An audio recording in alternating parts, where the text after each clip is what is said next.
Now what's on, what's dup, still I'm gonna dip it and toss my lap. Hold me baby, just hold my hand forever and ever. Every time I want to see you, my girl. ഇതാണ് എൻ്റെ ഒരു basic game. Actually ഞാൻ ആ സമയത്ത് Apache ഇന്ത്യൻ്റെ ഭയങ്കര ഒരു ഫാനായിരുന്നു. Apache Indian ആണ് എനിക്ക് എല്ലാ ഇന്റർവ്യൂവിലും ചേട്ടൻ പറഞ്ഞു. അത് ഈ ഡബ് സ്റ്റൈലിലോട്ട് വരുന്ന അതാണ്. അപ്പൊ ആക്ച്വലി പുള്ളിയുടെ പാട്ടുകളിലൊക്കെ ഈ സ്റ്റൈല് പുള്ളി ഡിഫൈൻ ചെയ്യും. പുള്ളി പാടുന്നതിന് ഇൻട്രോയിൽ എപ്പോഴും പുള്ളി എബൌട്ട് ദി സോങ് ഇങ്ങനെ വിവരിക്കും. അതെനിക്ക് ഭയങ്കര ക്രേസ് ആയിരുന്നു ആ സമയത്ത്. ഞാൻ അദ്ദേഹത്തിന്റെ ഫാൻ ക്ലബിലൊക്കെ ഉണ്ടായിരുന്നു. ആ കോളേജ് പഠിക്കുന്ന സമയത്ത് ഇത് തന്നെയായിരുന്നല്ലേ പരിപാടി? ഉറക്കമൊന്നും ഇല്ലാതെ ഇങ്ങനെ മറ്റേ നൊക്ടേണൽ ആയിട്ടൊക്കെ ഇരുന്നായിരുന്നു. സാബ് പറയുന്നത് കേട്ടാണ്.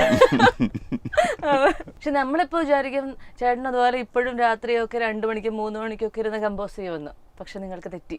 ഇപ്പൊ ചേട്ടൻ 8 മണിയാകുമ്പോ കിടന്നുറങ്ങും. ചേട്ടാ ദിവസം തുടങ്ങുന്നത് എപ്പോഴാന്ന് പറയാം. എന്റെ കൂട്ടുകാരെല്ലാം ഉച്ചയ്ക്കാണ് എണീക്കുന്നത്.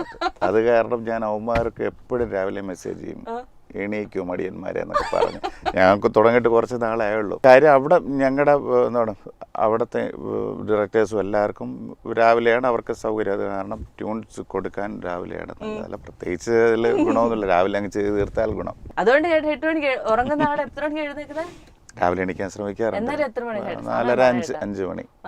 5 മണിക്ക് എഴുന്നേറ്റ് 8 മണിക്ക് ദിവസം തീരും. അപ്പൊ നിങ്ങൾക്ക് എന്തെങ്കിലും ഇനി ചോദിക്കാനോ സംശയങ്ങളൊക്കെ ഉള്ളപ്പോൾ ഇനി ഇത് പ്രൊമോ ഒക്കെ ഇട്ടിട്ട് ട്രോൾ കിട്ടാൻ വേണ്ടിയാണ് നിങ്ങൾ ചെയ്തത്. ശരി, അത് മാത്രമാണ് എന്റെ ഉദ്ദേശം.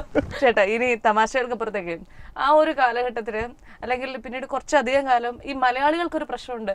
നമുക്ക് എല്ലാവരും ഒക്കെ അംഗീകരിക്കാൻ കുറച്ച് ബുദ്ധിമുട്ടാണ്. അപ്പോ ഇപ്പോഴല്ല, കൊറോണയ്ക്ക് മുമ്പ്. അത്രേ ഉള്ളൂ. കൊറോണ കഴിഞ്ഞ് നമ്മളെല്ലാരും നല്ല പാഠങ്ങൾ പഠിച്ചു.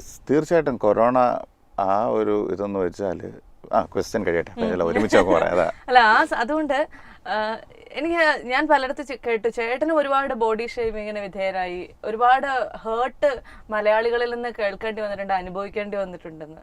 ആ ഒരു സമയമൊക്കെ ആലോചിക്കാൻ ഇഷ്ടപ്പെടുന്നുണ്ടോ? തീർച്ചയായിട്ടും. ഞാൻ എപ്പോഴും പറയാറുള്ള ഒരു കാര്യം, നമ്മൾ പബ്ലിക്കായിട്ടുള്ള സംഭവങ്ങൾക്ക് ഇറങ്ങുമ്പോൾ ഒന്നിലും നമ്മളിതിന് ഒരു വായിക്കായിരിക്കും. അപ്പം നമ്മുടെ പാട്ടുകൾ ഇപ്പോൾ എല്ലാവരും നമ്മുടെ പാട്ട് ഇഷ്ടപ്പെടണമെന്നില്ല, എല്ലാവരും നമ്മുടെ മ്യൂസിക് ഇഷ്ടപ്പെടണമെന്ന് ഒരിക്കലും നമ്മൾ ആഗ്രഹിക്കാൻ പാടില്ല. എല്ലാവരും നമ്മളെ കാലോട്ട് വിടണം, റെസ്പെക്ട് ചെയ്യണം.